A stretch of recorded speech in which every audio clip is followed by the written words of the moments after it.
Hello everyone, welcome back to another video of Tech Basics.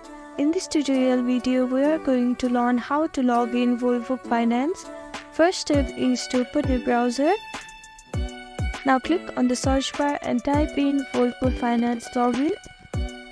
Now scroll down a little bit until you see this logo, click on it. Here you need your username and your password to log in, so type in your username. Now type in your password. If you have forgot your username, you can click on this link and recover it. And if you have forgotten your password, you can click here and reset it. And if you don't have an account yet, you can click on register and create a new account. Now click on sign in, and these are the simple steps that you can follow to log in Volvo Finance. Thank you for watching this video. I hope this video was helpful to you. Please do like, share and subscribe to our channel.